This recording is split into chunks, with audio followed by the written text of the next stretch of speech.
Et bonjour à toutes et à tous et bienvenue à ce webinaire organisé cet après-midi par l'Association régionale des services de santé au travail du Grand Est. Nous allons patienter quelques instants, le temps de voir arriver tout le monde sur cette plateforme de webinaire. Installez-vous, il est bientôt 16 heures et mon café est toujours froid à cette heure-ci, c'est désolant. Installez-vous confortablement et nous allons commencer d'ici 2-3 minutes. Bonjour et bienvenue à tous. Installez-vous, nous allons bientôt commencer ce webinaire aujourd'hui consacré aux hôtels, cafés et restaurants. Bonjour à tous et bienvenue.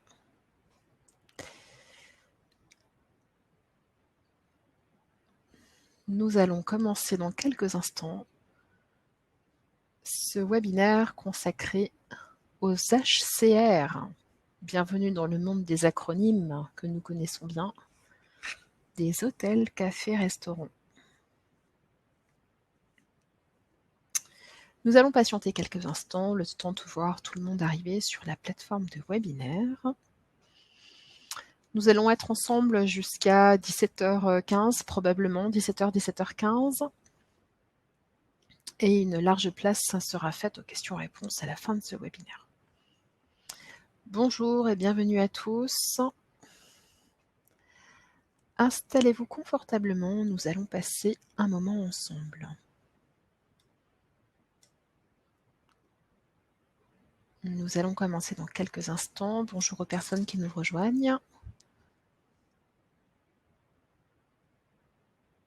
Nous allons nous donner quelques instants d'attente pour voir tout le monde arriver. Bonjour et bienvenue à tous.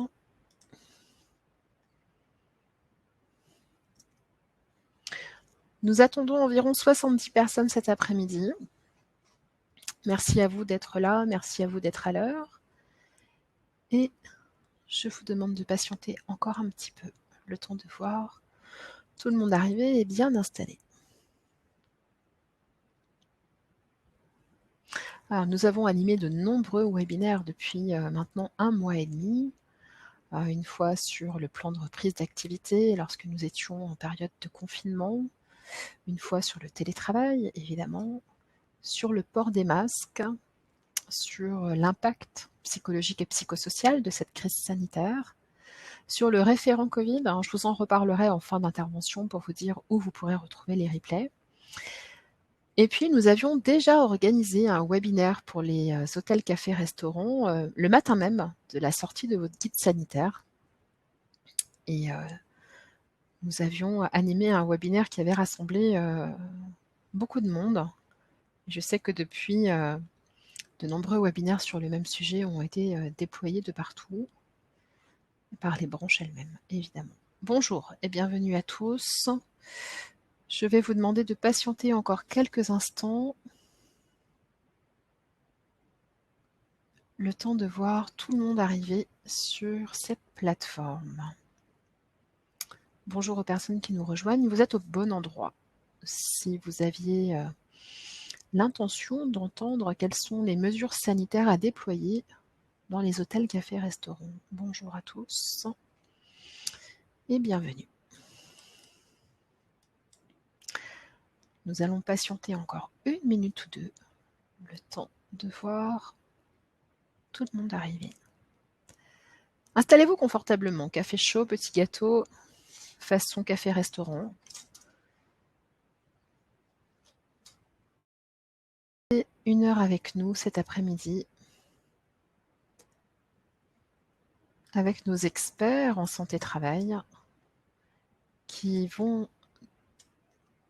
expliquer et préciser quelles sont ces mesures sanitaires à déployer dans vos établissements. Bonjour aux personnes qui nous rejoignent. Écoutez, je propose de commencer. Alors bonjour à toutes et à tous. Ce webinaire vous est présenté cet après-midi par GEST, l'association régionale des services de santé au travail du Grand Est. Nous attendons aujourd'hui environ 70 personnes à ce webinaire consacré aux hôtels, cafés, restaurants. Parmi vous, des entreprises adhérentes à l'un ou l'autre des services de santé au travail de la région, d'autres non, des partenaires, des institutionnels, d'autres services de santé au travail. Pas d'inquiétude, puisque les informations que nous allons vous donner cet après-midi ne font évidemment pas cette différence. Ce qui nous réunit aujourd'hui, ce sont les questions que vous vous posez et les réponses que nous vous apporterons. Je me présente, je suis Gaëlle Faure, responsable communication à Alsace Santé au Travail à Strasbourg. Et avec nous cet après-midi, ce webinaire sera animé par Dr Fabienne Tondini, médecin du travail à l'ACST à Strasbourg, et Florian Vogel, ergonome à l'AIST 3F à Saint-Louis. Pour ce qui est des questions, je vous propose de les envoyer par l'outil qui se trouve sur votre droite. Marilyn Geiger et Jérémy Ougier sont dans les starting blocks pour répondre à, je l'espère, vos nombreuses questions.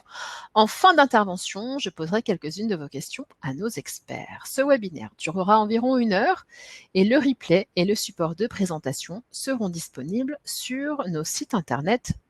Nous vous donnerons les liens à la fin de cette présentation. Alors, l'imprévisibilité et la dureté de cette crise ont profondément impacté votre profession. L'hygiène et la sécurité alimentaire sont les bases de votre métier depuis longtemps maintenant, et il vous appartient aujourd'hui de rassurer et de communiquer auprès de vos clients sur le strict respect des procédures sanitaires et des gestes barrières mis en place dans vos établissements. L'engagement est aujourd'hui l'enjeu essentiel d'une reprise d'activité en confiance. La confiance est le mot-clé aujourd'hui pour vous, établissement HCR. Donc, nous allons vous accompagner dans ce changement en vous présentant et en vous expliquant l'intérêt des mesures sanitaires à déployer. Alors, nous allons vous présenter le sommaire. Docteur Tondini, si vous voulez bien naviguer dans le diaporama, merci, pour passer encore à la diapo suivante. Nous allons commencer avec quelques généralités sur le Covid-19 pour vous expliquer en quoi, comment il fonctionne et pourquoi c'est important de mettre en place ces mesures sanitaires. Ensuite, nous présenterons l'organisation générale et puis on rentrera dans le cœur de votre activité en rentrant dans l'organisation activité par activité. Docteur Tondini, on commence avec vous. La parole est à vous.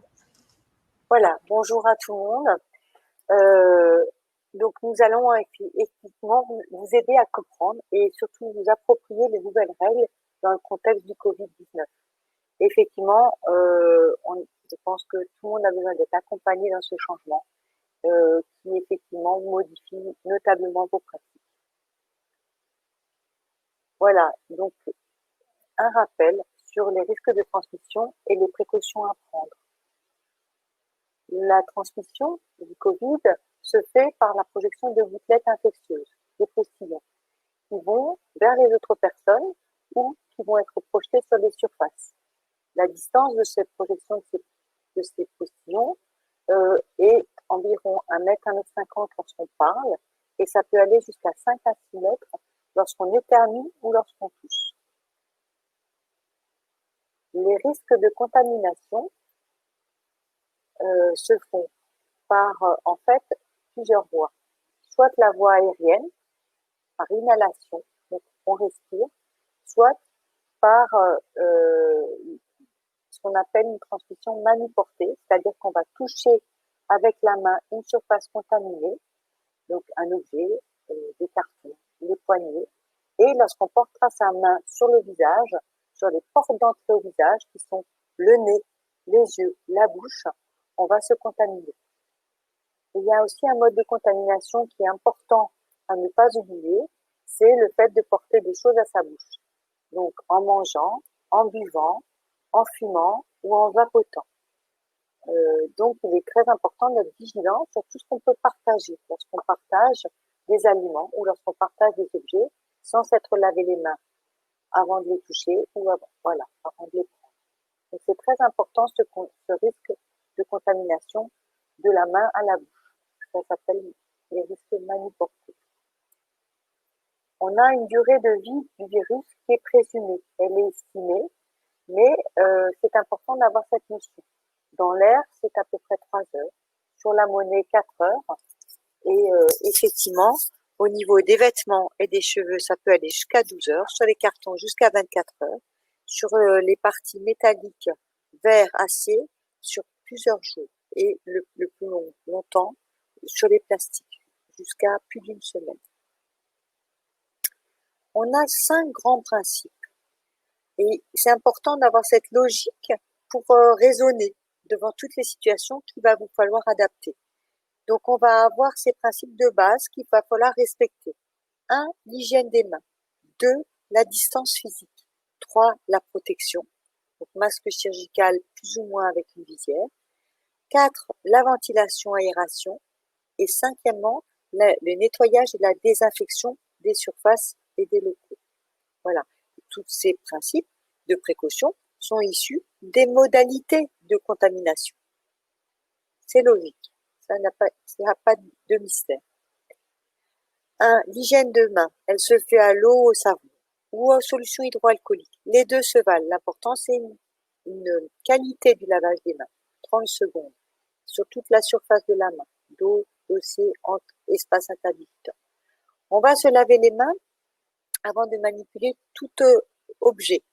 Donc, dans votre activité, ça va être tous les ustensiles, la vaisselle. On va se laver les mains après un contact d'une surface supposée souillée, c'est-à-dire un contact d'une surface qui a été touchée par d'autres personnes que nous. Donc, on va être attentif à se laver les mains systématiquement après toute desserte de table, après tout encaissement. Le deuxième principe, c'est donc la distance physique. Elle va être d'1 mètre minimum et elle est à respecter, c'est là où on insiste.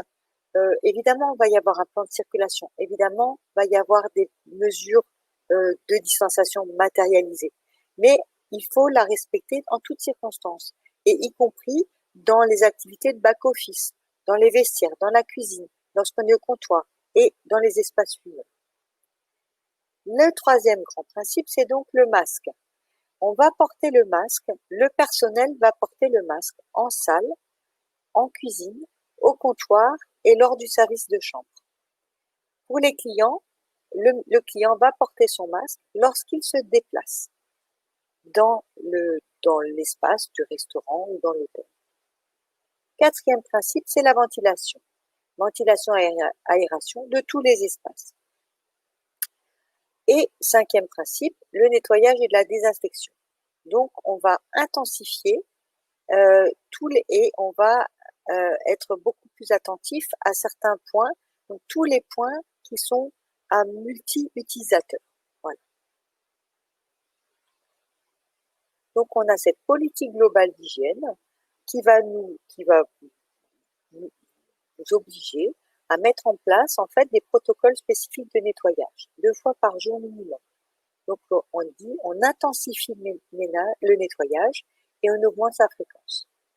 Donc, on va être sur, comme je le disais, tout ce qui est point de contact, rampe d'escalier, bouton d'ascenseur, borne d'accueil au public, badgeuse, poignée de porte, interrupteur, bouton de l'imprimante, les TPE, etc. Les sols aussi, les surfaces de mobilier, les sanitaires et les vêtements de travail. Il va falloir porter une vigilance à l'approvisionnement et la disponibilité du matériel de nettoyage. On va aussi penser à mettre en place une traçabilité des actions de nettoyage pour repérer effectivement les actions des équipes successives par rapport à ce protocole. Lorsqu'on est dans l'activité de désinfection et de nettoyage des surfaces et des locaux, on va porter ces EPI. On va effectivement préférer le balai humide et éviter l'aspirateur, sauf s'il est muni d'un filtre EPA, pour éviter de remettre en suspension les particules dans l'air. Voilà, on va aussi aérer les locaux. Et ce qui est indiqué, c'est 3 fois par jour, 15 minutes minimum. Pour les produits à utiliser, ce sont des produits qui correspondent à la norme EN 14 476 ou de l'eau de javel diluée à 0,5% ou de l'eau oxygénée ou éventuellement de l'éthanol. Les vêtements de travail et les effets personnels doivent être nettoyés. Et la procédure de nettoyage virucide, c'est une température de 60 degrés avec un temps de lavage de minimum de 30 minutes. On va demander, dans cette situation de prévention du risque Covid, aux salariés de changer de vêtements tous les jours et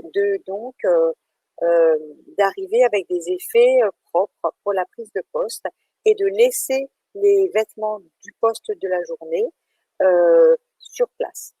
Donc, avec une prise en charge en tout cas adaptée, soit par un prestataire, mais on ne va pas remettre le lendemain les vêtements portés la journée.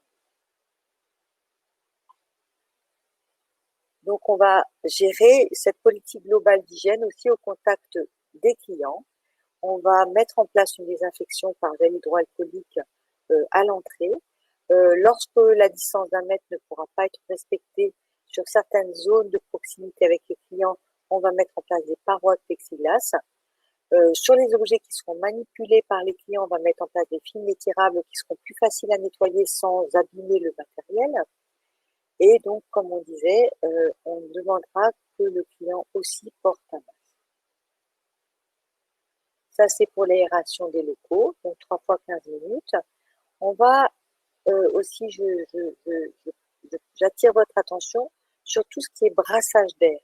Donc, les ventilateurs ne peuvent pas, il est déconseillé d'utiliser des ventilateurs parce qu'effectivement, on va remettre en suspension des particules virales qui auraient donc projeté ces gouttelettes qui, dans un flux normal, mettent à peu près 20 minutes. Hein, c'est un aérosol qui est dans l'air et effectivement qui va descendre tout doucement jusqu'au sol.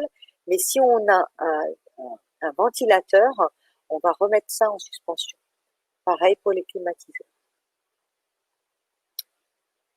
Voilà, donc il y a des procédures aussi spécifiques, à savoir qu'on ne va pas renouveler l'air.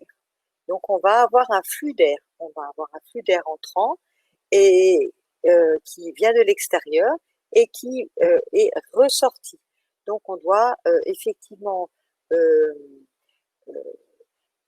s'aviser que son système de ventilation, de VMC ou de climatisation des locaux est à un 100% de flux d'apport d'air extérieur, qu'il n'y a pas de recyclage d'air. On va condamner les recyclages d'air.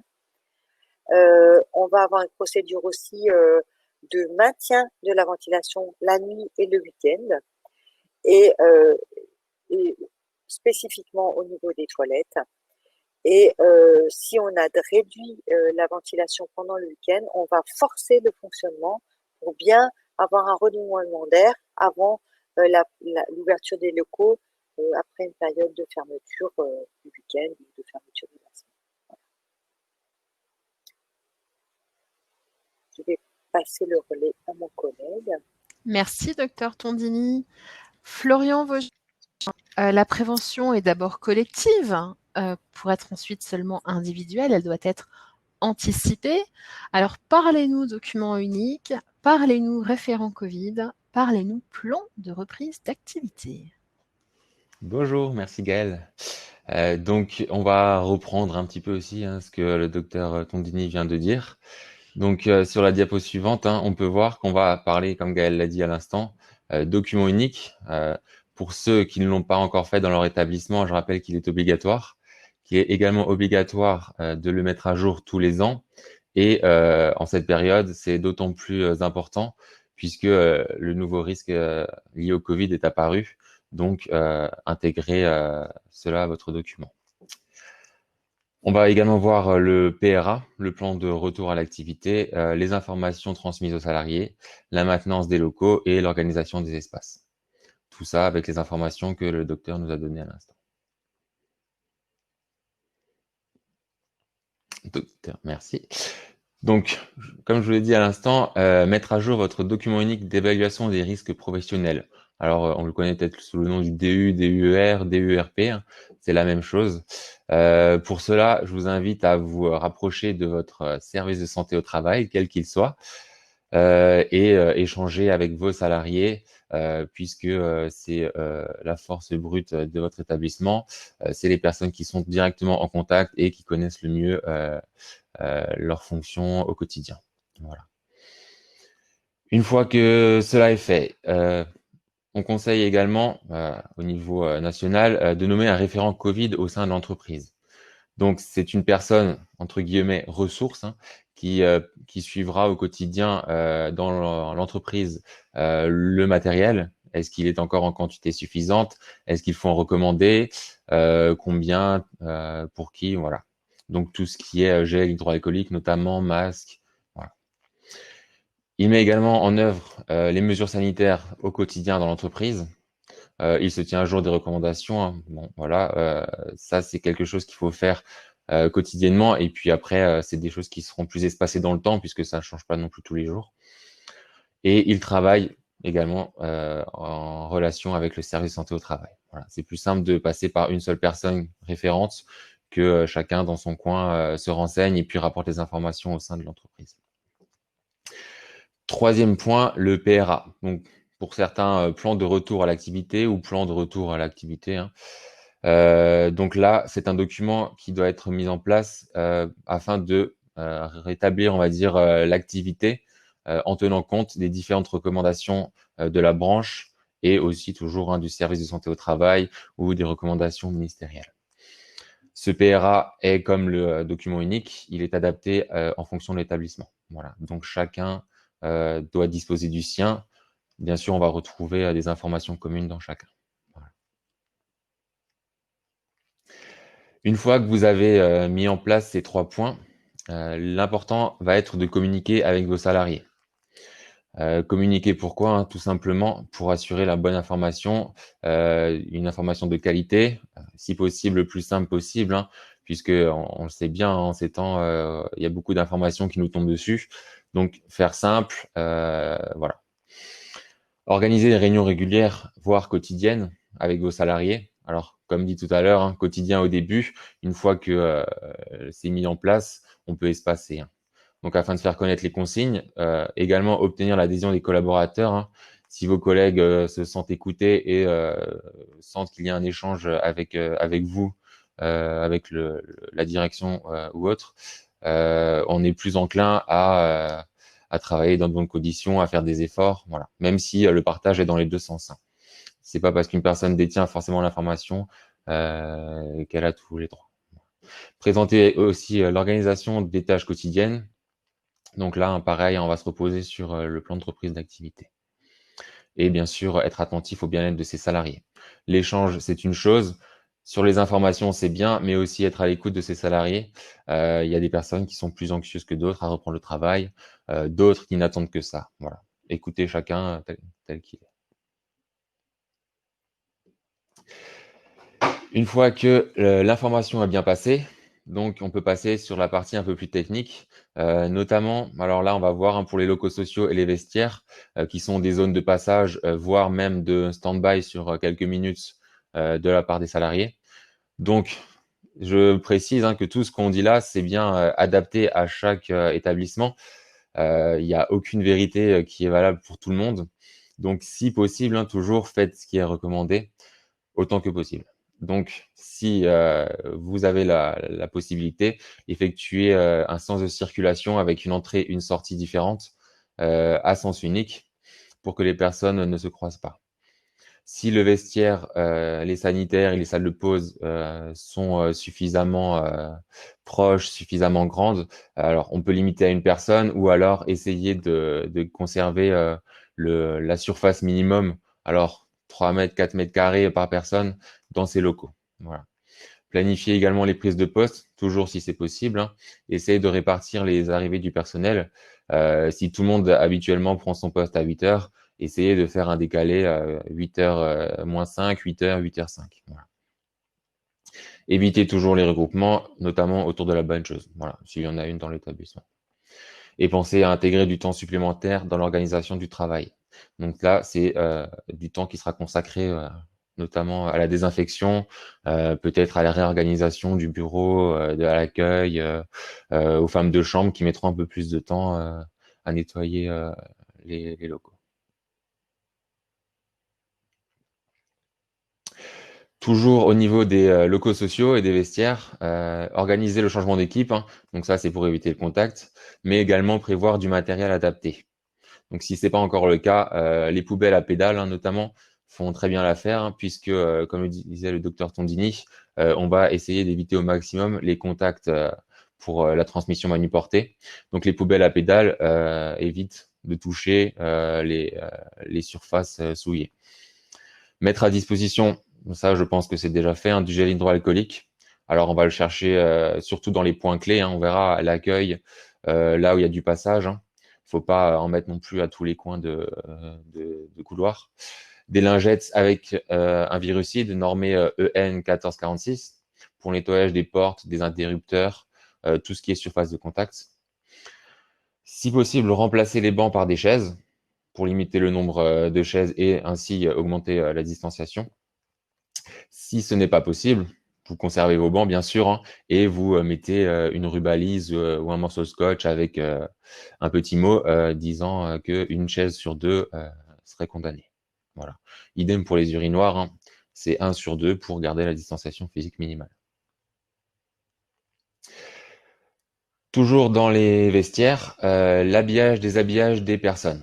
Donc, si ce sont des pratiques qui ont cours dans votre établissement, si vous disposez de vestiaires à double foyer ou double casier, là, il faut vraiment que les personnes pensent à l'utiliser. Un côté propre, un côté sale. Voilà.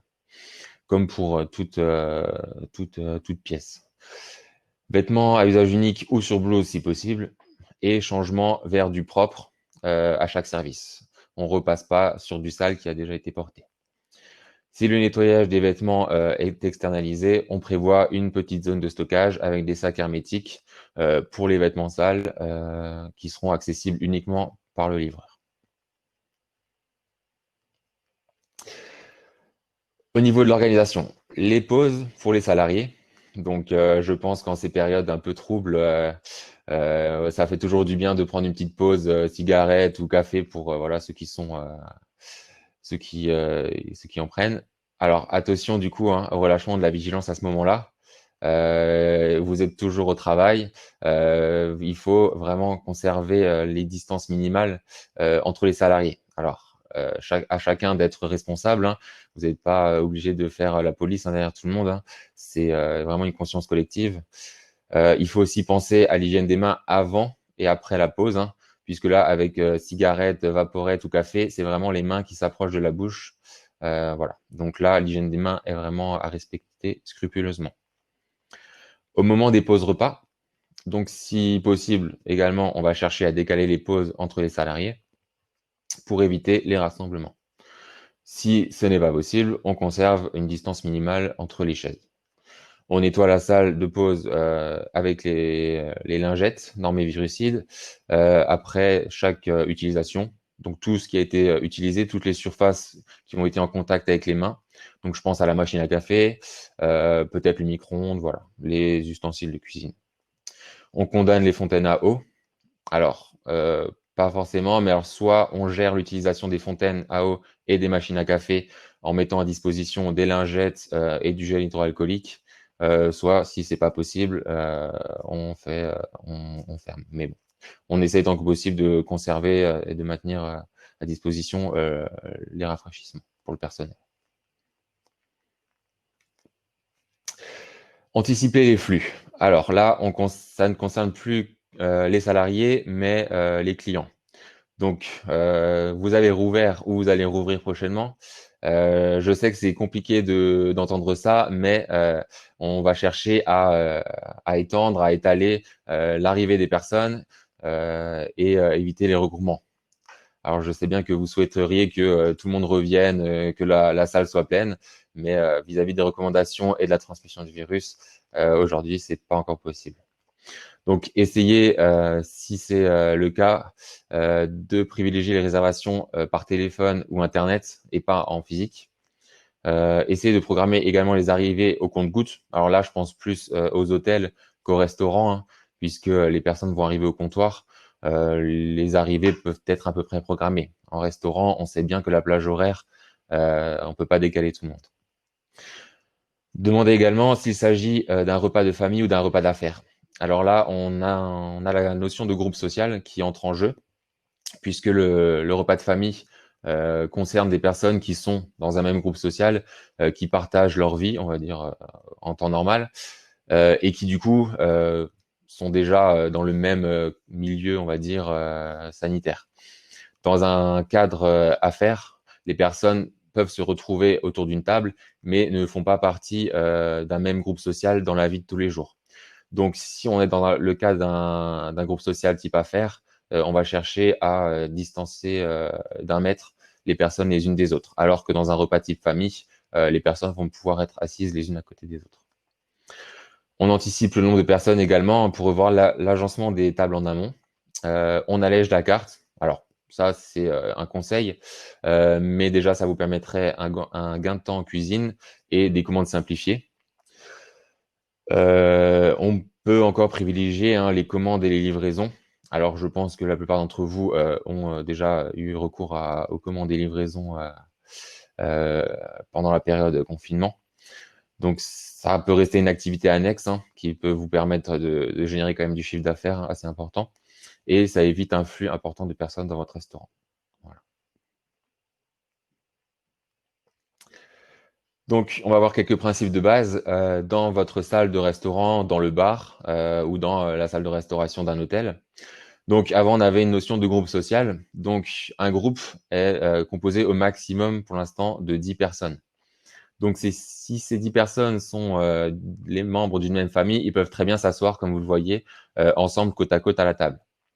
Si on est sur un groupe affaires, du coup, là, à cette table de 10, on n'aura que 5 personnes espacées d'1 mètre les unes des autres. Ou alors, si vous tombez sur un groupe social qui se dit clairement comme tel, qui veulent et qui acceptent d'être proches les unes des autres. Alors, point sensible, j'ai déjà vu dans les questions, port du masque obligatoire pour le personnel et le client dès qu'il se déplace. Alors, c'est sûr que c'est pas facile à faire accepter par le client. C'est une petite contrainte. Il faut qu'il mette son masque, le client, à l'arrivée, à l'entrée du restaurant, jusqu'à être installé à table. Lorsqu'il s'assoit, il peut retirer son masque, mais il le remet soit pour quitter sa table et partir, soit pour quitter sa table, aller aux toilettes ou payer. À partir du moment où il n'est plus assis, il doit remettre normalement son masque. Voilà. Le salarié le porte constamment puisqu'il est soit dans la cuisine avec les aliments, soit le serveur en salle au contact direct des clients. Le personnel essaye aussi, tant que possible, de respecter la distanciation physique avec les clients. Bon, alors, lorsque le service doit être fait à l'assiette, il n'y a pas de distance d'1 mètre, sauf si la personne a des bras vraiment très longs. Possibilité de réduire la distance d'1 mètre si vous installez un écran entre deux tables. Donc, les personnes dos à dos, côte à côte, sont à distance minimum d'1 mètre, sauf si vous placez cet écran, donc type plexiglas, comme on le voit sur la petite photo. Dans ce cas-là, vous pouvez réduire la distanciation. Alors, pour l'aménagement de vos tables, vous avez en gros 3 options pour respecter la distance minimale d'1 mètre. C'est les clients dos au mur. Donc là, c'est distance 1 mètre entre les clients, 1 mètre entre les tables. Option 2, table contre le mur et avec un plexiglas qui va séparer les deux tables. Donc là, vous pouvez gagner un peu de place. Les personnes sont plus rapprochées. Et un mix entre les deux, c'est une table dos au mur et une table côté mur. Donc là, vous avez quand même 1 mètre, mais sur une surface équivalente, vous avez plus de personnes. Donc, bien sûr, je pense que vous l'avez compris, toutes ces mesures vont faire perdre un certain nombre de places assises dans les salles. Donc, il y a 2 façons de voir les choses, le verre à moitié plein, le verre à moitié vide. C'est sûr que les points négatifs, c'est que le système économique va en prendre un coup, le chiffre d'affaires certainement, sauf si vous avez considérablement développé votre activité de livraison et de services à emporter. Ça va aussi impacter les pratiques professionnelles que vous aviez jusque-là. Mais si on voit les côtés positifs, En faisant cela, vous instaurez un climat de confiance pour le personnel, hein, puisque tout ce que vous aurez mis en place pour respecter les normes, les recommandations vis-à-vis de la prévention du personnel, c'est un sentiment de sécurité pour les salariés. La clientèle, normalement aussi, mais il y a des personnes qui peuvent être un peu réfractaires. Je l'entends hein, dans les questions, hein, ça a été posé. Alors, communiquer, hein, vraiment, les gens ont peut-être un peu parfois des appréhensions, mais si vous êtes à leur écoute, que vous faites ce qu'il faut pour les protéger, voilà, je pense qu'ils seront tout à fait à même de comprendre. Toujours dans l'organisation de la salle, donc les flux, hein, je vous ai tout à l'heure expliqué hein, qu'il faudrait déjà porter le masque à l'entrée, à la sortie et lors de tous les déplacements. Et ces déplacements, si possible, il faudrait qu'ils soient organisés. Donc, éviter les déplacements intempestifs entre les tables, des circulations aléatoires des clients et du personnel. Essayer de faire vraiment une zone de passage ou alors un plan de déplacement dans l'établissement. Donc, le personnel hein, qui va se déplacer de l'accueil aux tables vers la terrasse, la cuisine et les autres locaux, et les clients qui vont se croiser avec peut-être le personnel. Donc là, il y aura peut-être quelques croisements, mais il faudra respecter, si possible, la distanciation d'1 mètre. Et les clients, entrée-sortie, table, terrasse et les sanitaires. Voilà. Pour vous aider, du coup, vous pouvez toujours, bien sûr, contacter votre service de santé au travail, mais vous avez également à votre disposition un outil qui est développé par l'INRS qui s'appelle MAV Implant. Alors, c'est un outil de conception pour votre local.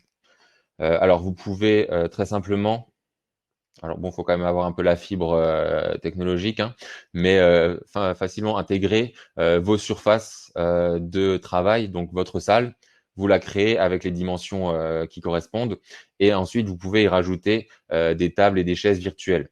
Voilà. Vous allez voir du coup sur ce petit outil les distances qui seront affichées et qui vous mettront du coup directement le nombre de places et de tables que vous pourrez mettre au maximum en respectant les distances d'1 mètre. Voilà. Ça évitera de bouger en direct chez vous dans votre salle de restaurant les tables, de prendre votre petit mètre pour vérifier si vous êtes bien en respect de la règle des 1 mètre de distance. Voilà. Tout ça, ça va vous sortir une maquette virtuelle de votre salle de restaurant, de votre café ou de votre hôtel. Voilà.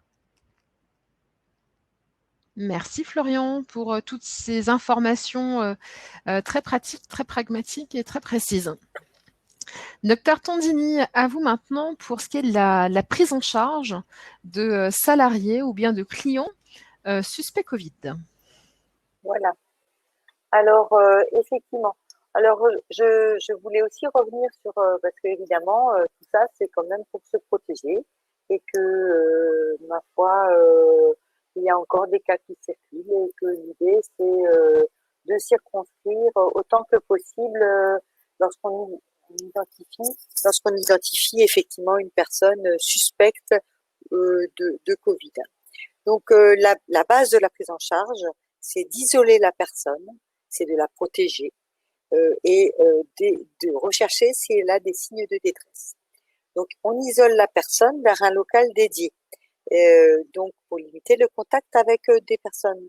Lorsque on l'isole, on va évidemment appliquer les gestes barrières, c'est-à-dire qu'on va essayer, si elle peut se déplacer seule, de rester à 1 mètre d'elle, et on va porter son masque et on va se laver les mains avec un gel hydroalcoolique ou au savon.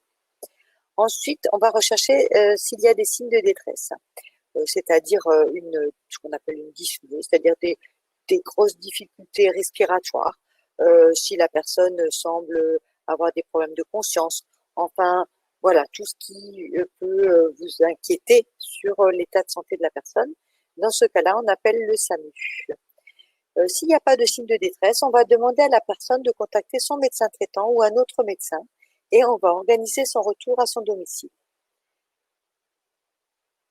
Après, lorsque cette personne sera rentrée chez elle, on va quand même informer le service de santé au travail qu'on a eu dans les locaux une personne, un client ou un salarié suspect d'être Covid positif Et ensuite, on va suivre les consignes.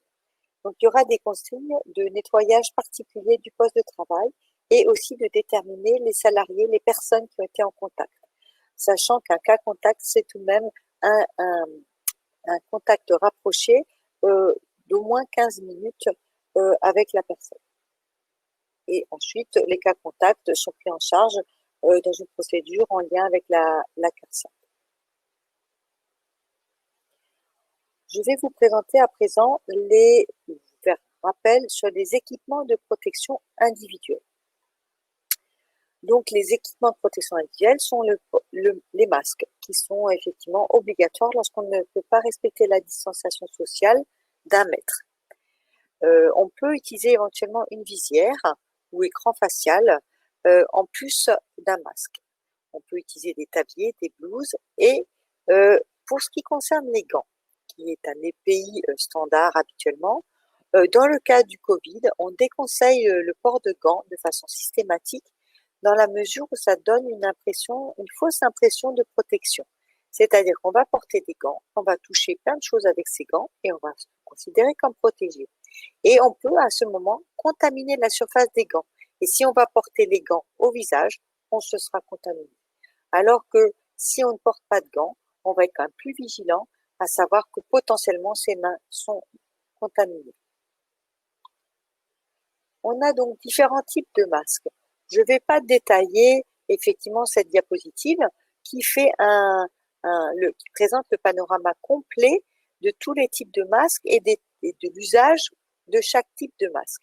Les masques dont on parle dans votre activité sont des masques dits grand public. C'est des masques qui sont portés 4 heures et maximum, qui sont, selon le cas, si c'est des lavables réutilisables, on suit la notice de lavage, donc c'est toujours 60 degrés, 30 minutes minimum, avec un nombre de lavages maximal. Et voilà. Ce que je tenais ce qui me semble peut-être plus intéressant, c'est de vous montrer comment on met un masque. D'abord sur la diapo, donc et en même temps, je vais le faire devant vous. Donc, avant de mettre un masque, on va veiller à avoir les mains propres. Donc, on va mettre du gel hydroalcoolique. Donc, c'est pareil, hein. Donc, on est sur toutes les surfaces, les espaces intervitaux, on laisse sécher, voilà, 20 à 30 secondes. Je fais un petit peu plus vite, hein. C'est comme les recettes de cuisine à l'atelier, on fait un petit peu en accéléré. Je prends mon masque par l'élastique. Je vais effectivement ne toucher que l'extérieur. Et je vais veiller s'il a une petite barre en métal à plier. Puisque effectivement, ce qui est très important, c'est, bon, déjà on repère le bon sens, l'extérieur de l'intérieur. Ensuite, je vais ajuster les élastiques et je vais veiller à ce qu'ils recouvrent totalement le nez, la bouche et qui passe en dessous du menton. Il doit être effectivement ajusté sur le nez. Hein. Donc là, j'ai touché l'extérieur, bon, il est propre, mais après, on ne touche plus l'extérieur. On considère que l'extérieur est contaminé. Donc, dans la procédure de retrait, donc un masque, on le garde, on ne l'enlève pas. Quand on va l'enlever, on va se relaver les mains pour éviter justement de se recontaminer les mains en touchant la surface extérieure du masque. Et je vais retirer le masque par les élastiques. Et pour l'élimination du masque, c'est dans une poubelle. Donc là, on a parlé déjà effectivement, voilà, des poubelles à pédales pour éviter de toucher les surfaces. Voilà, je vais vous remettre les micros. Et la prise en charge des déchets contaminés ou potentiellement contaminés se fait dans un sac poubelle et qui a un double emballage, c'est-à-dire qu'on met un sac et on remet un sac dessus. Ce sac doit être fermé et conservé 24 heures dans un local à part et sera évacué dans la filière des ordures ménagères. Si c'est un masque réutilisable, comme je l'avais dit, on le lave selon les indications de la notice. Alors, un petit point sur la visière ou écran facial. C'est une protection large du visage qu'on peut utiliser pour les personnes en contact régulier avec le public. Il est normé EN 166, mais il n'a pas l'efficacité de filtration des masques, selon l'avis du Haut Comité en santé publique. Donc, on associe le port du masque, du port de la visière au port d'un masque. On peut éventuellement, dans certaines situations, lorsque le port du masque est trop contraignant, lorsqu'on fait un effort physique ou lorsqu'il y a des contraintes thermiques, ne porter que la visière en protection du visage, mais il convient tout de même de solliciter l'avis du médecin du travail sur ces circonstances-là. Merci, Voilà. docteur Tondini. Effectivement, je crois qu'il était plus que nécessaire de faire un point sur les masques.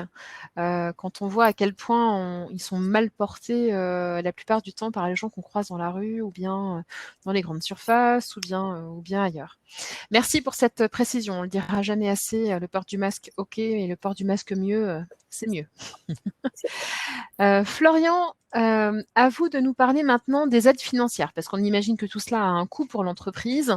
Est-ce que des aides financières sont disponibles, sont possibles pour les entreprises?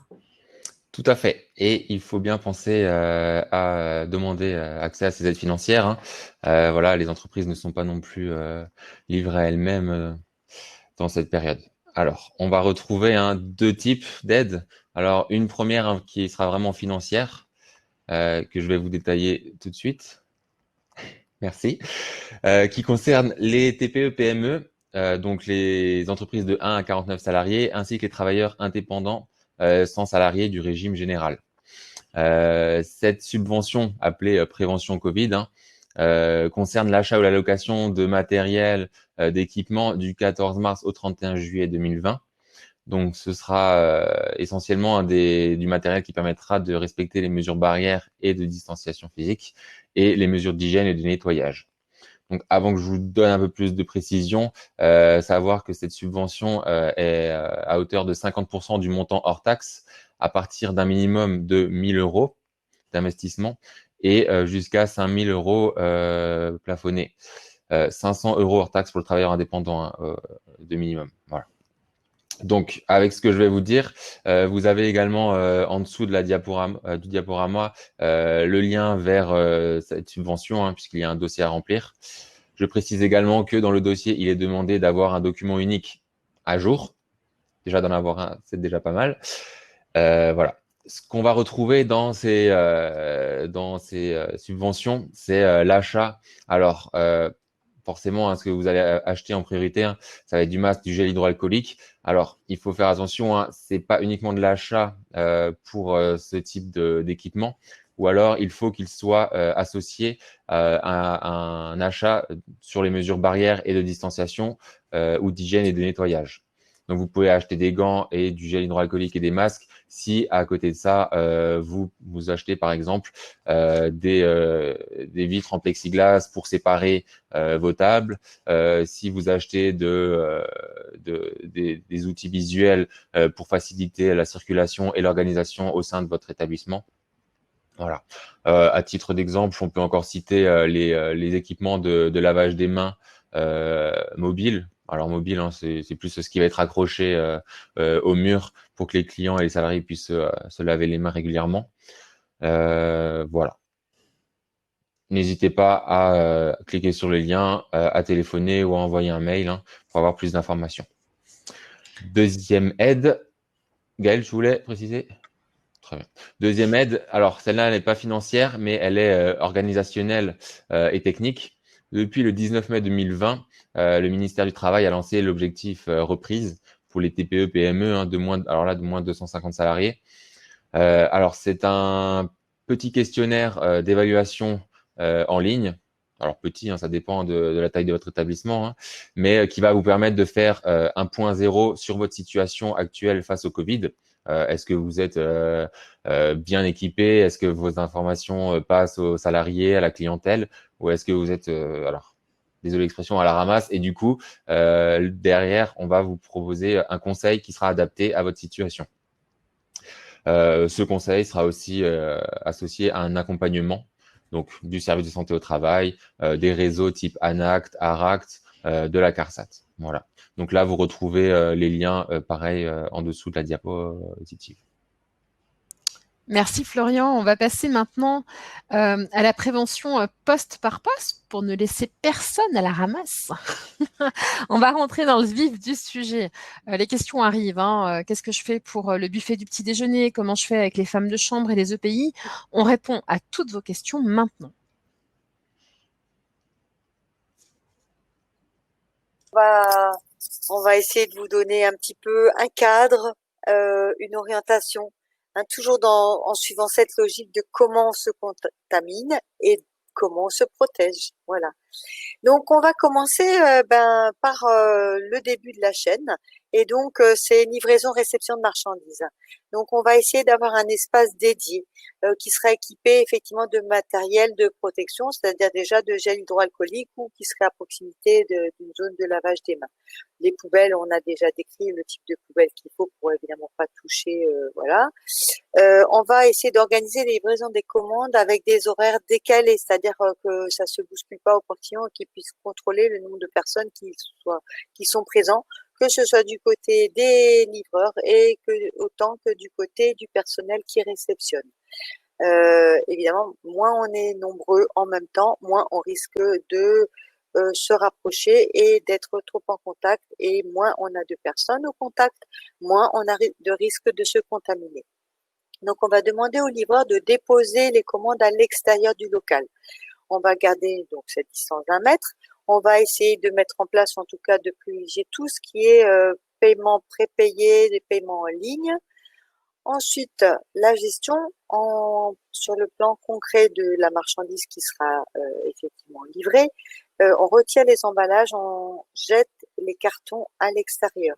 On va les garder dans une zone dédiée. On va essayer de pas que ces cartons qui sont supposés potentiellement contaminés viennent contaminer les espaces à l'intérieur de nos locaux.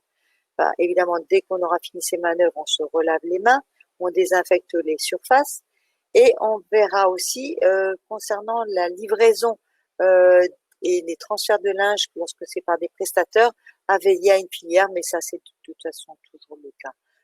Mais une filière séparée avec une marche en avant. On ne mélange pas le sale avec le propre. Voilà, je crois que Florian va vous parler de la réception et de l'accueil. Bon, oui, Florian. Merci. Je coupe les micros, on va avoir du mal à communiquer, excusez-moi. Pas de souci. Donc, le poste de réception et d'accueil, poste, on va dire, important parmi tant d'autres, puisque c'est le passage, on va dire, obligatoire pour les clients. Alors, là, j'ai envie de dire, on va essayer, comme partout ailleurs, de faire le moins pour arriver au mieux. Donc, le moins, ça va être privilégier l'information dématérialisée. Donc, les réservations, facturations sur écran, sur Internet, supprimer les brochures et tout ce qui est en libre accès au sein du poste d'accueil. Anticiper les flux aussi pour connaître les horaires d'arrivée des clients, éviter qu'ils se croisent tous au même moment.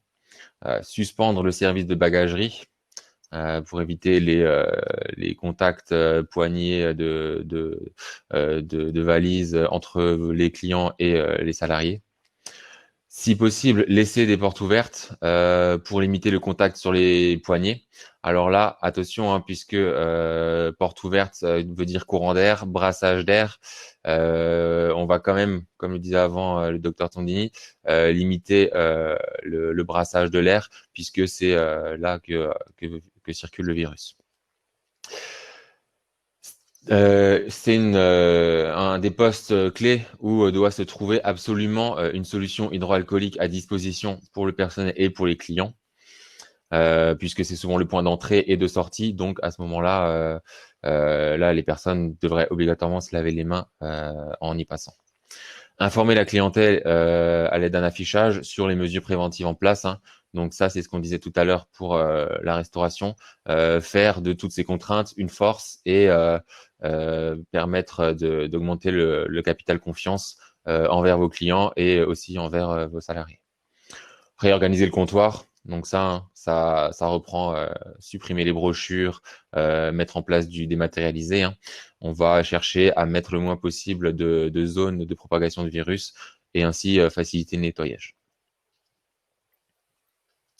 Toujours au poste de réception et d'accueil, on peut mettre en place une paroi plexiglas sur le bureau, hein, d'accueil entre le réceptionniste et le client.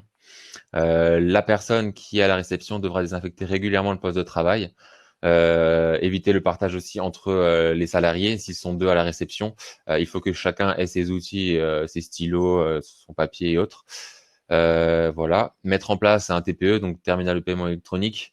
Voilà, le plafond de la carte a été augmenté il y a peu.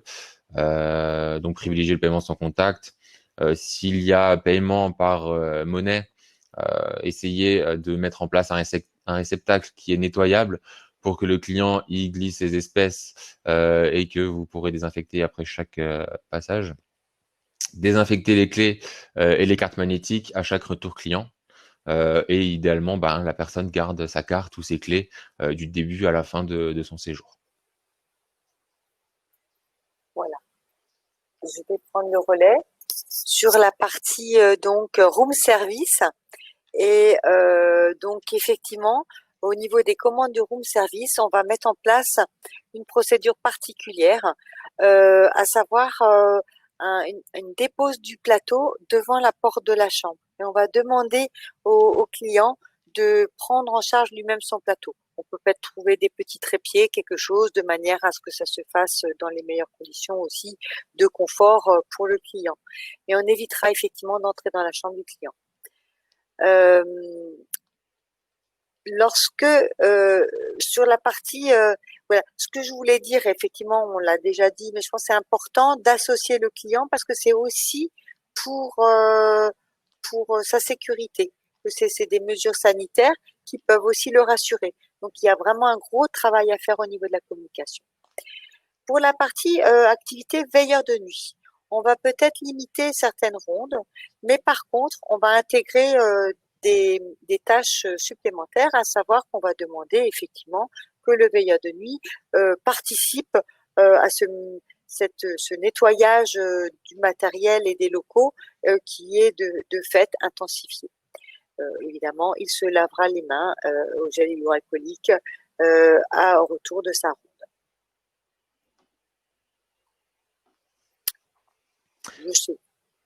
Oui, merci. Pour ce qui est du service d'étage, donc le nettoyage des chambres, les salariés, après information, hein, vous aurez sûrement dû réorganiser un petit peu le travail. Donc notamment préparer les chariots à l'avance, ne pas oublier ses gants et le gel hydroalcoolique dans chaque chariot. Si possible, le chariot doit être dédié à chaque personne pour éviter qu'on se repasse le chariot entre collègues. Informer également vos clients des nouvelles procédures mises en place et lui suggérer de participer à certains actes, donc notamment mettre les serviettes dans un contenant prévu à cet effet, hein. Un joli panier en osier fera bien l'affaire. L'ouverture des fenêtres lorsqu'il quitte la chambre, ce qui permettra d'aérer la chambre avant que la femme de ménage ne vienne la nettoyer. Pour la femme de ménage qui passera ensuite, prévoir un temps augmenté, hein, pour nettoyer la chambre un peu plus profondément. Si possible, nettoyer la chambre uniquement 24 heures après le départ du client. Alors ça, je sais que c'est un petit peu rédhibitoire, hein, puisque on veut que les chambres soient occupées, hein. Donc, si c'est pas possible, essayez au moins de faire aérer avant que la femme de ménage ne rentre dans la chambre. Une fois qu'elle rentre, il faut qu'elle referme la fenêtre, puisque le brassage d'air, du coup, sinon, sera toujours présent. Alterner les salariés du soir et du matin à des horaires décalés, hein, toujours pour éviter le croisement, et faire uniquement le nettoyage à la fin du séjour, sauf salissure ou demande exceptionnelle de la part des clients. Voilà. Et proscrire le travail en binôme, toujours un séparé au moins d'1 mètre de l'autre. Donc dans une chambre, c'est un peu compliqué. Dans les chambres, alors on va chercher, comme je vous l'ai dit tout de suite, à aérer immédiatement la chambre dès qu'elle est disponible, dès qu'elle est libre, et maintenir l'aération. Alors là, pendant toute la durée du nettoyage, ce serait avant, et voir ensuite. Mais lorsque la femme de ménage est dans la chambre, elle va fermer la fenêtre pour que du coup, il n'y ait pas de brassage dans l'air. Nettoyer avec un soin particulier les poignées, portes, interrupteurs, robinet, télécommande, tous les petits outils du quotidien qu'on touche sans même s'en rendre compte, voilà, et qui sont des surfaces contaminées potentiellement avec un risque de transmission manuportée. Éviter de secouer le linge, éviter aussi le contact de la literie avec le visage, tout comme pour les serviettes ou tout autre objet qui aurait pu être en contact avec le client. Stocker le linge usé ou souillé dans des sacs hermétiques, qu'on verra ensuite en zone de livraison prévue uniquement à cet effet-là. Et si vous utilisez un aspirateur, veillez à ce qu'il soit muni du filtre et pas comme l'a dit le docteur tout à l'heure. Entre chaque chambre, la personne veillera à se désinfecter ou se laver les mains. Et si elle porte des gants type MAPA, qui ne sont pas jetables ou à usage unique, il faudra qu'elle les lave, ces gants, au savon et à l'eau.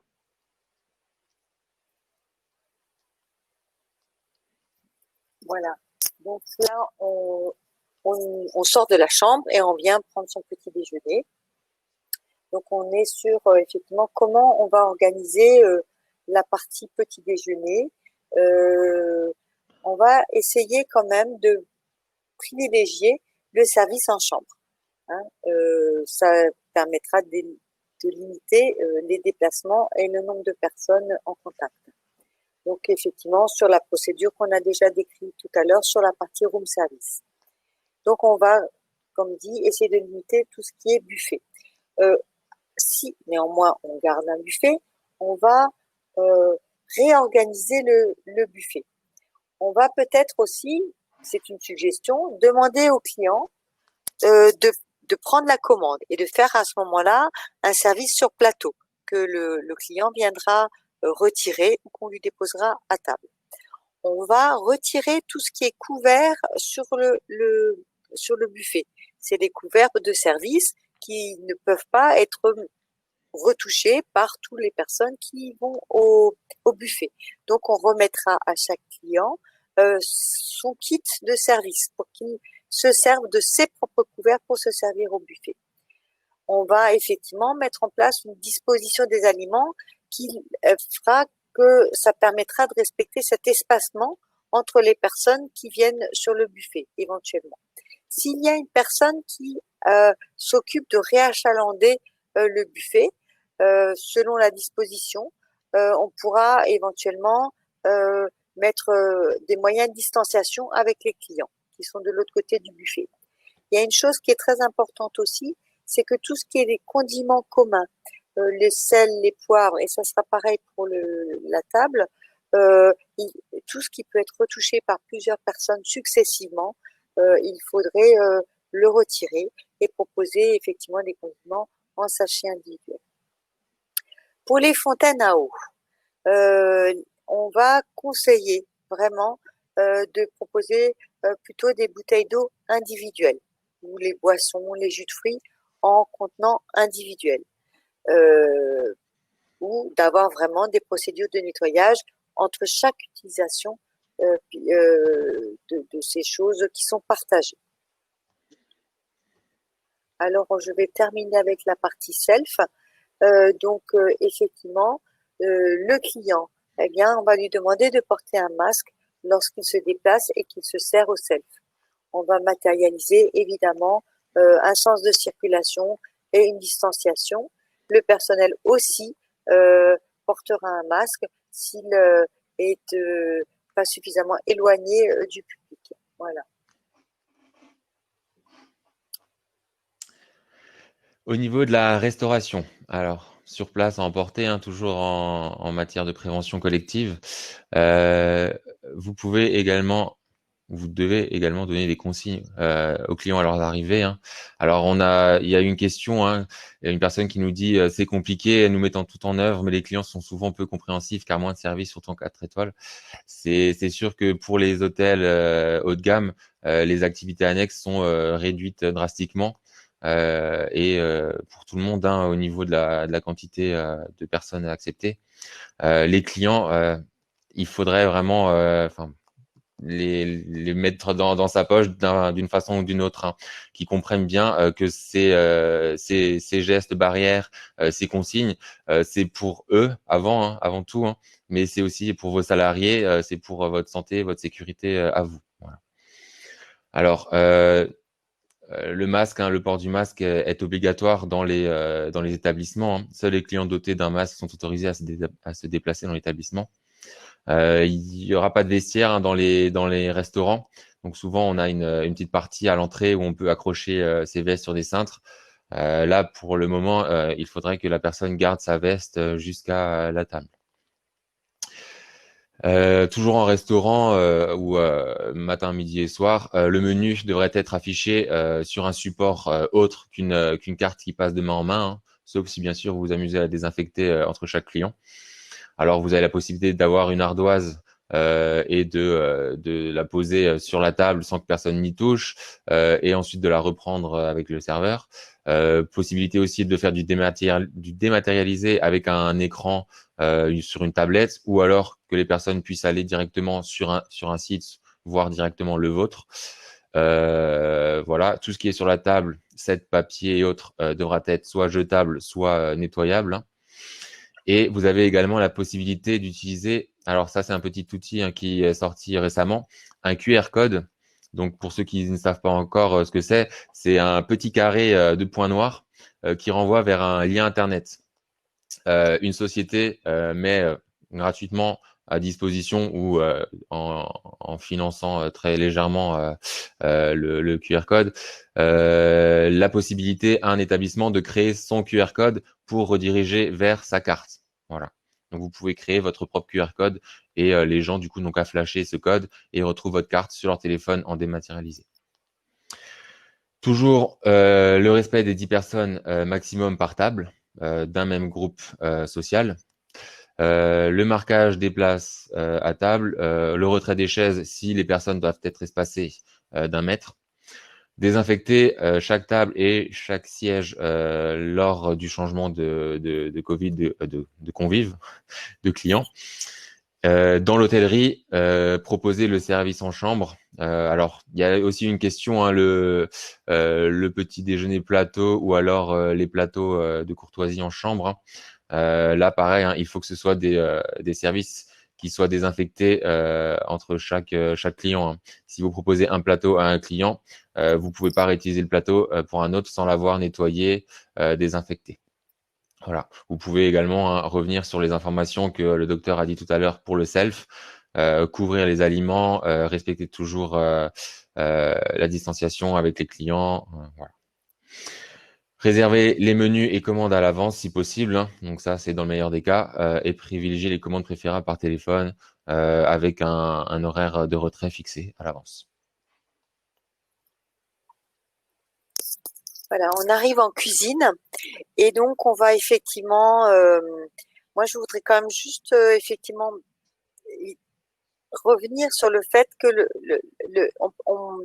on va conseiller aussi de travailler sur 2 équipes différenciées, 2 équipes qui ne se croisent pas. L'idée aussi de limiter vos salariés au contact des clients et les salariés au contact de l'équipe large permettra que si vous avez une personne qui va être contagieuse, elle ne vous contamine pas toute votre équipe. Ça, c'est une idée quand même importante à bien intégrer. Si vous avez une personne qui va qui va croiser tous ses collègues parce que vous n'avez pas mis en place une organisation de votre travail qui va faire qu'elle va rester sur son poste, sur son périmètre de travail, eh bien vous risquez de perdre presque la moitié, voire plus que de personnes de vos effectifs. Donc vous risquez d'être en difficulté. C'est pareil, le service en salle, on va considérer qu'il y a un serveur seul qui s'occupe d'une table, hein. Si vous avez une personne contagieuse à cette table et que vous avez 4 membres de votre personnel qui va faire le service à cette table, et si malheureusement les distanciations pour X raisons n'ont pas été respectées, vous pouvez avoir 4 de vos personnels qui seront malades.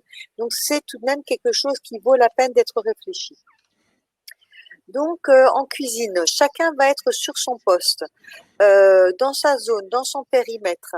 On ne va pas partager le matériel. Chacun aura ses outils, ses instruments personnels. Si on change s'il y a plusieurs utilisateurs, on va procéder au nettoyage entre les utilisateurs. On va effectivement vérifier aussi pour le local au bon fonctionnement de l'aération de ce local. Évidemment, il faudra, comme partout ailleurs, le gel hydroalcoolique, les solutions de nettoyage des surfaces, les poubelles à commande et de l'eau en bouteille. Le lavage des mains, le port de Charlotte, le lavage avec la procédure Covid qui détruit le virus, c'est 60 degrés. Voilà pour la partie bar. Alors, c'est les hommes qui parlent du bar. Normalement, c'était toi encore. Alors, je continue, oui. Alors, effectivement. Donc, on a quand même, effectivement, c'est une bonne nouvelle. Les bars réouvrent et c'est plutôt très sympa pour la convivialité. Par contre, on va travailler différemment. On va plus s'approcher, on va plus faire la queue au couloir, coller, agglutiner. On va essayer de trouver une façon de passer des commandes dématérialisées. On va plus les passer oralement. Peut-être inventer donc des idées et des nouvelles façons de faire avec le menu sur QR code, la commande peut-être sur des fiches qui seront à compléter, à déposer dans un présentoir et le barman présentera et appellera le client qui viendra donc dans une surface particulière de dépose et de pose, récupérer sa commande, peut-être sur un plateau, retour sur le plateau qui sera désinfecté.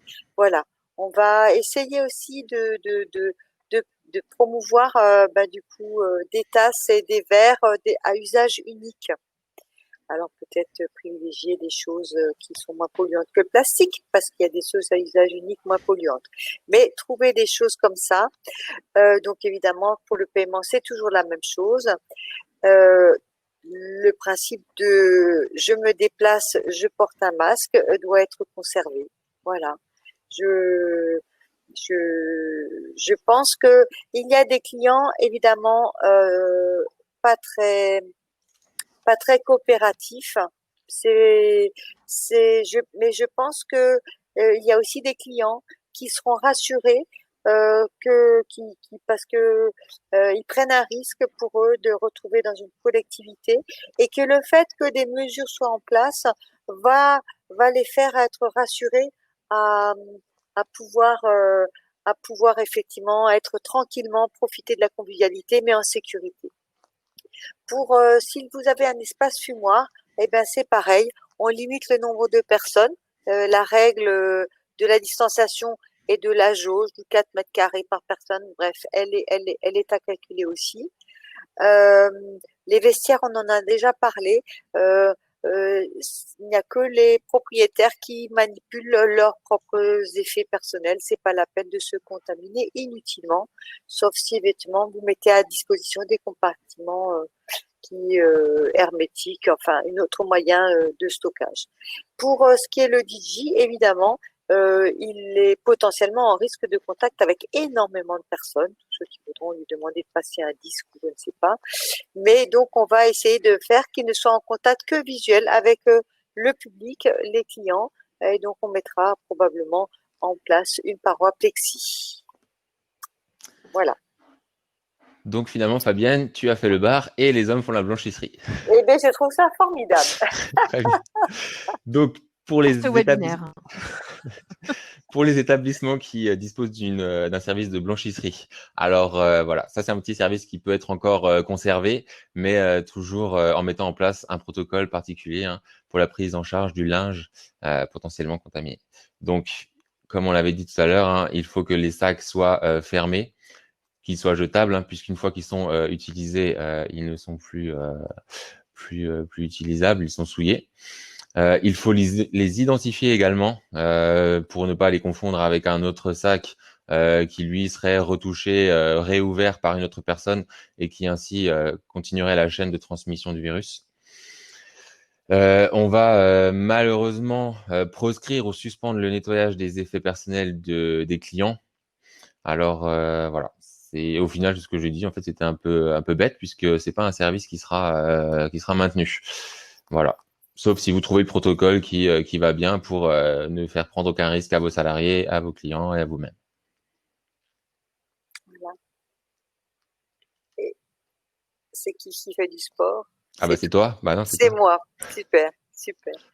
Alors, écoutez, il y a une bonne nouvelle parce que les espaces fitness étaient quand même longtemps fermés aussi, hein, et donc effectivement, moyennant des mesures de distanciation entre les participants, une gestion de l'afflux et de circulation dans les espaces, peut-être mettre en place des créneaux d'utilisation, hein, pour contrôler le nombre de personnes. On va mettre à disposition aussi du matériel, donc des lingettes pour pouvoir désinfecter les surfaces des machines et des différentes haltères qu'on peut trouver. Euh, on va mettre effectivement à disposition des bacs de dépose de linge sale, des poubelles avec couvercle, euh, qui seront accessibles directement par le client pour que lui-même dépose s'il a eu à disposition des serviettes. Donc voilà, c'est toujours sur le même principe.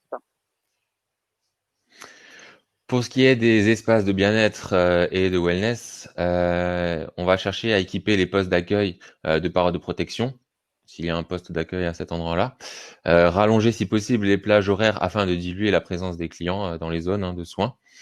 Demander à la clientèle de prendre une douche avant, savonner. Prévoir un bac de dépose du linge directement accessible par le client, ainsi qu'aux accès directs aux poubelles et en cabine, hein. Donc là, il n'y a pas de contact avec le linge possible entre les clients et avec les salariés, hein. Chacun a un espace bien défini pour son linge.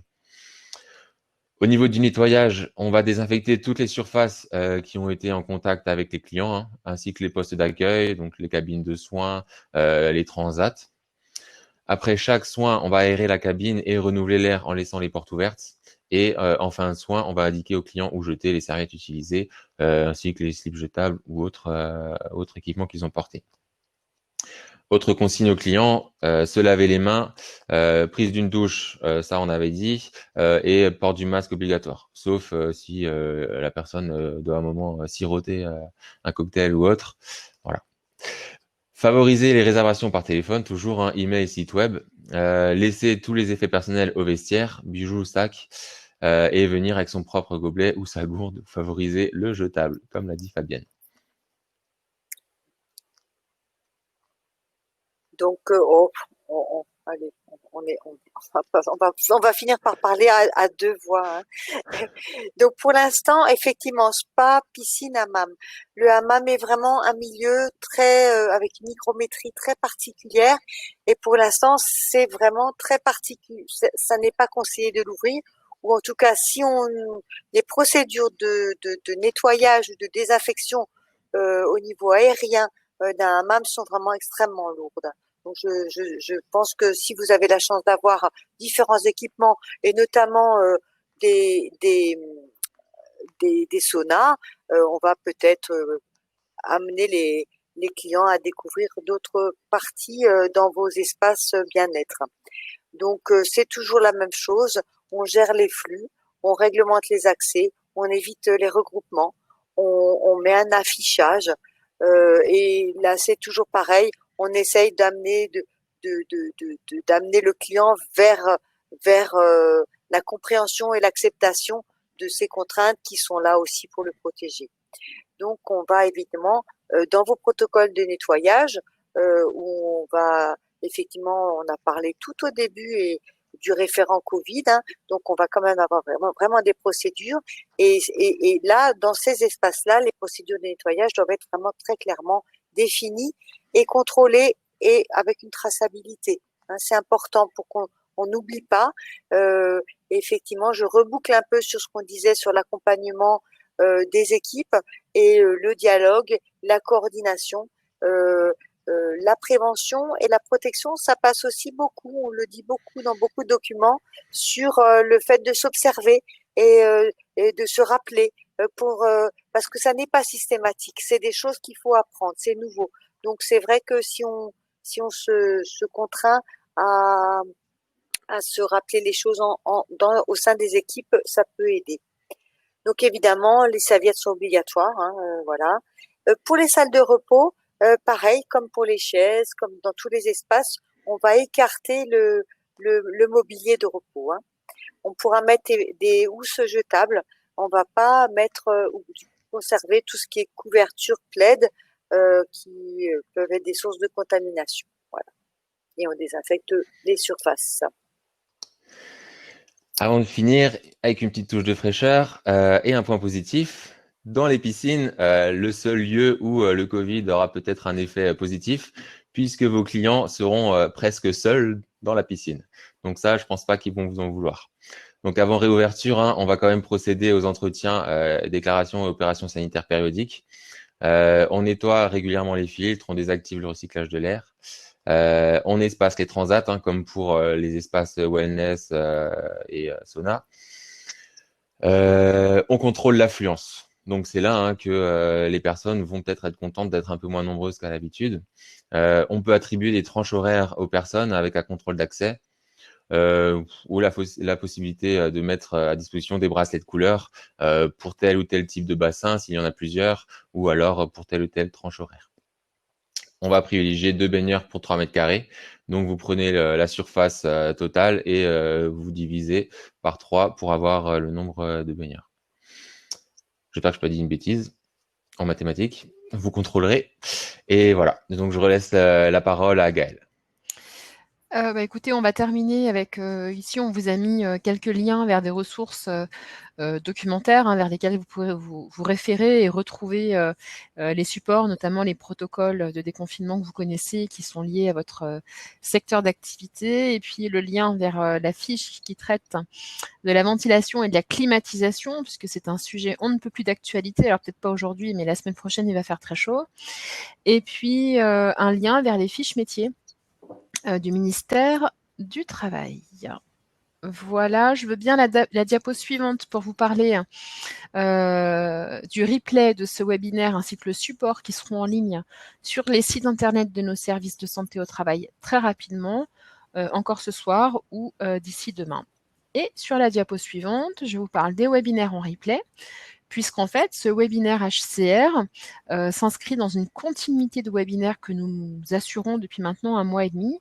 Et donc, sur nos sites internet, vous allez retrouver les replays de webinaires sur notamment la responsabilité de l'employeur en matière de santé, sécurité, travail, qui rentrent vraiment en complément de ce qu'on vous a dit aujourd'hui. Un webinaire sur les masques, uniquement consacré aux masques, qui est extrêmement précis, et je pense que ça peut être très intéressant de le revoir. Et puis un webinaire sur la mise à jour du document unique, on vous en a parlé cet après-midi, et un webinaire tout récent cette semaine sur le référent Covid. Et demain, nous animerons un webinaire sur la qualité de vie au travail. Alors j'aimerais faire venir sur scène, attendez voir que je fasse 1 ou 2 petits clics, Monsieur Christophe Guillot, qui est directeur de l'UMIH du Haut-Rhin, pour qu'il vienne discuter avec nous et avec vous. Alors, Monsieur Guillot, je vous invite à nous rejoindre. Le temps de la connexion. Continuez à nous poser vos questions par l'outil questions et j'ai lancé un petit sondage sur votre droite à côté des questions. Prenez quelques instants pour répondre. Ça nous permet, nous, d'améliorer les webinaires à venir.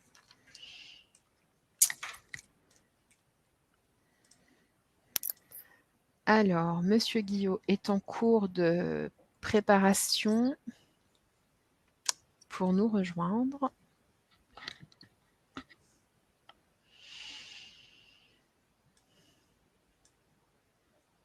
Alors, merci à toutes les personnes qui ont posé des questions tout au cours de ce webinaire et merci à Marine Geiger et à Jérémy Ougier qui vous ont répondu avec une rapidité redoutable. Je ne crois pas qu'on ait laissé beaucoup de questions sans réponse, ou en tout cas, elles sont en cours de réponse. Monsieur Guillot, si vous rencontrez une difficulté, vous pouvez m'appeler sur mon portable pour qu'on trouve ensemble la bonne solution. Continuez de nous poser vos questions. Voilà, super. Monsieur Guillot arrive. Bonjour. C'est bon. Bonjour. C'est bon, vous m'entendez? Parfaitement bien. D'accord, merci. Merci de nous rejoindre à ce webinaire sur le temps des questions-réponses. Alors, un mot, Monsieur Guillaume, pour nous dire comment vont les HCR après cette période de déconfinement, de reprise d'activité. D'abord, bonjour à tous. Merci pour la qualité des interventions, parce que c'est vrai que c'était assez détaillé, assez technique, mais vous avez bien repris l'essentiel, j'allais dire, du guide sanitaire. Donc, c'était pas mal. Je reviendrai un petit peu peut-être dessus sur une ou deux précisions. Alors, concernant la reprise, c'est vrai que depuis le 2 juin, les bars, les restaurants pouvaient ouvrir. Certains, alors là, je parle plus un peu sur le Haut-Rhin, mais je pense que dans les autres départements, c'est à peu près identique.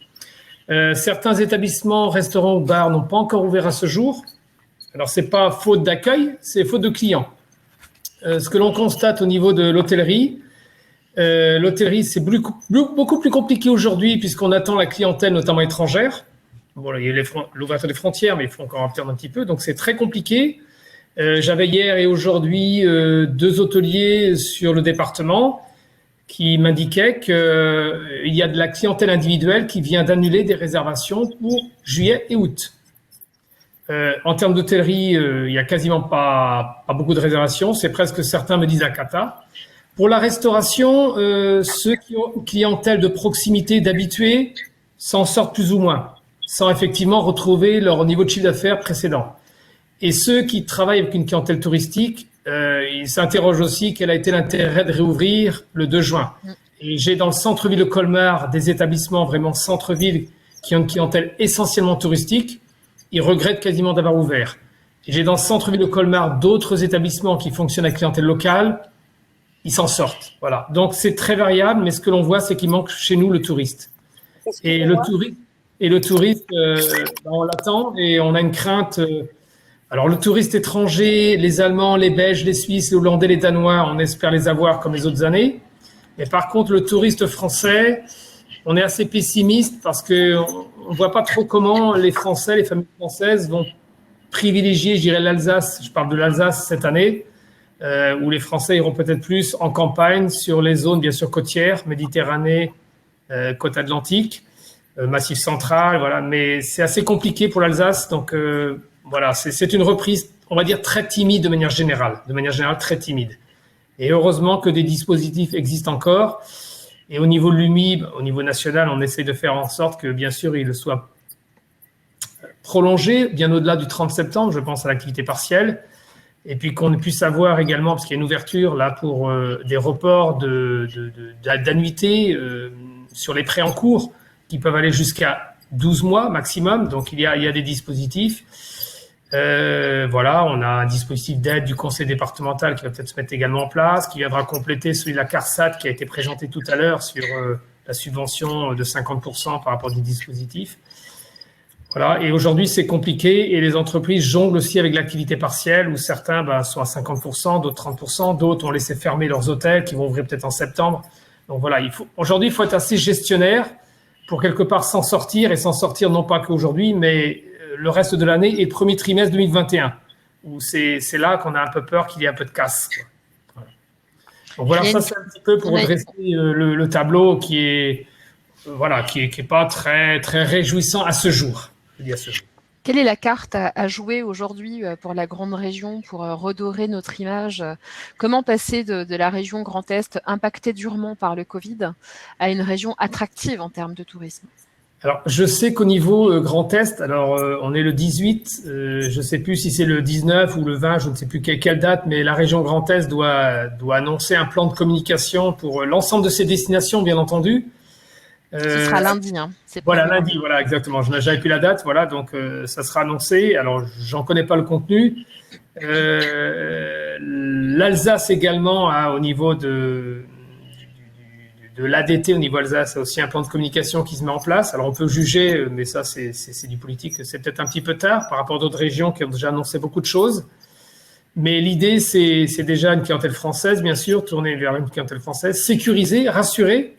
Dire aussi que dans le Grand Est, on a pris toutes les mesures nécessaires pour rassurer les clients, pour mettre en place les protections, les distanciations, toutes les mesures d'hygiène qui protègent les clients, la clientèle. Et puis rappeler que il y a toute une offre de proximité à découvrir sans prendre l'avion, voilà, et qu'on peut découvrir chez nous, quoi. Donc, c'est le côté rassurant qui est peut-être à mettre en avant pour cette clientèle française. Mais bon, ça sera difficile parce que on a tellement parlé de l'Alsace au niveau de l'actualité que voilà, c'est pas évident. Hein. Vous savez, quand j'ai échangé avec des hôteliers qui me disaient qu'ils avaient au sein de groupes hôteliers des correspondants, on va dire, de confrères qui étaient dans d'autres régions françaises et qui disaient mais vous en Alsace, vous avez eu tellement de morts, quoi. Alors ça va, les morts ne jonchent pas les rues quand même, quoi. Mais l'image qui a été dégagée au travers des 2 derniers mois, c'est vrai que on les enlève pas de la tête. Hein. C'est compliqué. Je pense que, vous savez, ça me fait penser un peu au 11 novembre. Le 11 novembre 2001, on se souvient tous des tours qui étaient tombés à New York. C'est une image qu'on gardera dans la tête. Les avions qui rentrent dans les tours jumelles. On gardera cette image. Et moi, je me souviens très bien ce jour-là où j'étais exactement. Je m'en souviendrai toujours. Oui. Et ça fait pourtant bientôt 20 ans. Et bien là, je pense qu'on gardera l'image aussi de transport de malades qui sont partis en TGV et en avion. Je pense que c'est quelque part une image qui restera dans l'esprit des gens, dans la mémoire de certaines personnes. Donc, et puis on rattache bien sûr à l'est de la France, quoi. Donc c'est compliqué, même si bien sûr ça va évoluer, mais c'est quelque chose qui est difficile à enlever, hein, et on aura toujours un petit peu ça. Donc ça va être un petit peu un frein. Et je pense que cette année, les 6 mois, l'année à venir, va être un peu compliqué pour le secteur du tourisme. Alors, je rebondis sur ce que vous disiez tout à l'heure à propos du plan de com régional façon tourisme, hein, pour redorer l'image du Grand Est.